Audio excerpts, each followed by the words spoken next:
Writ মামলাটি শুনানির জন্য দিন ধার্য ছিল এবং আদেশের জন্য ছিল এবং গতকালকে যখন মহামান্য আদালত তাদের আসন গ্রহণ করেন এবং এই মামলাটি শুনানি আদেশের জন্য উত্তোলন করা হয়, তখন মহামান্য আদালত তাদের একটি অভিব্যক্তি ব্যক্ত করেছিলেন যে তারা সংক্ষিপ্ত সময়ের জন্য একটি রুল দিতে চান এবং সেই অন্তর্বর্তীকালীন সময়ের জন্য তারা একটি স্ট্যাটাস কো অর্থাৎ স্থিতাবস্থা আদেশ দিতে চান।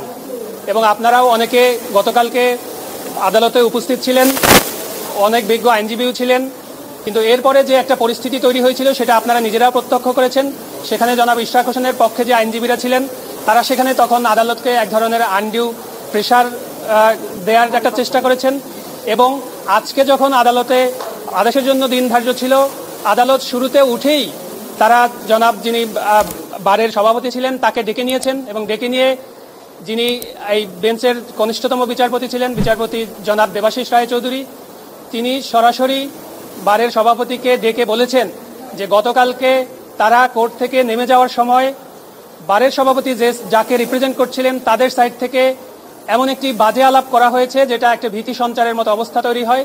সেখানে স্পষ্ট করে বলা হয়েছে যে এই মামলায় যদি রুল দেয়া হয় তাহলে কোর্টে আর বসতে দিব না।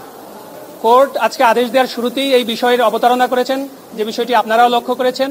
এরপরে কোর্ট আজকে ডিটেইল তাদের লিখিত অর্ডার সেটি পাস করেছেন এবং অর্ডার পাস করে শুধুমাত্র লুকাস স্ট্যান্ডি গ্রাউন্ডে এই আজকের রিটটি খারিজ করেছেন বলে কোর্ট অভিমত ব্যক্ত করেছেন। আমরা ইতিমধ্যে আমাদের ক্লায়েন্টের সাথে কথা বলেছি। আমাদের ক্লায়েন্টের ইনস্ট্রাকশন হচ্ছে আমরা উচ্চতর আদালতে যাব, মহামান্য আপিল বিভাগে আমরা আপিল ফাইল করব এবং আপিল ফাইল করা অবস্থায় যেহেতু এই বিষয়টি সাবজুডিস ম্যাটার থাকবে, এখানে স্থানীয় সরকার মন্ত্রণালয়ের শপথ পড়ানোর আইনগত কোনো সুযোগ থাকলো না। এটি হচ্ছে আমাদের অভিমত।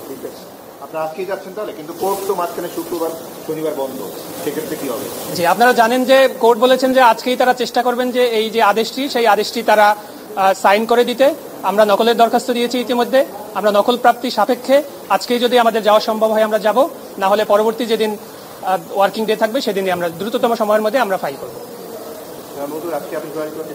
জি, আমরা আপিল ফাইল করার চেষ্টা করব এবং আমরা সংশ্লিষ্ট যে রেসপন্ডেন্ট ছিলেন তাদেরকে আমরা অ্যাডভোকেট অন রেকর্ডের লয়ার সার্টিফিকেট দিয়ে আমরা বিষয়টি জানিয়ে দেবো যে আমাদের ক্লায়েন্টের থেকে ইনস্ট্রাকশন আছে, আমরা মহামান্য আপিল বিভাগে যাব।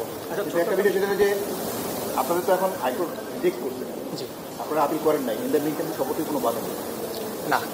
এটার ব্যাখ্যাটা হচ্ছে যে স্থানীয় সরকার মন্ত্রণালয় আসলে তার প্রতি ট্রাইব্যুনালের যে রায় সেই রায় কোনো ধরনের নির্দেশনা ছিল না, তারা এটার পার্টিও ছিল না। অতএব স্থানীয় সরকার মন্ত্রণালয়ের ইচ্ছা এবং অনিচ্ছার উপর নির্ভরশীল তারা এই শপথটির আয়োজন করবে কিনা, এটিতে আমাদের মক্কেলের কোনো বক্তব্য নেই। কিন্তু আমাদের ক্লায়েন্টের বক্তব্য হচ্ছে যেহেতু বিষয়টি সাবজুডিস, মহামান্য হাইকোর্ট বিভাগ শুধুমাত্র লুকাস স্ট্যান্ডি গ্রাউন্ডে এই রিটটি খারিজ করেছেন মোশন হিয়ারিংয়ে। এই পয়েন্টটি আমরা যদি মহামান্য আপিল বিভাগে স্যাটিসফাই করতে পারি, ইনশাল্লাহ আমরা আদেশ পাবো বলে আমরা আশা রাখছি।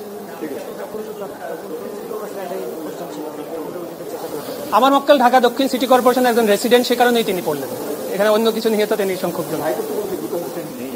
জি, হাইকোর্ট তার আদেশে বলেছেন যেহেতু এই আদেশ চ্যালেঞ্জ করার সুযোগ আছে এবং আপনারা আজকে যারা উপস্থিত ছিলেন আপনারাও শুনেছেন হাইকোর্ট অর্ডার পাস করার আগে শুরুতেই বলেছেন যে কোনো পক্ষ সংক্ষুব্ধ হলে আমাদের এই আদেশের বিরুদ্ধে আপনারা উচ্চ আদালতে যেতে পারেন।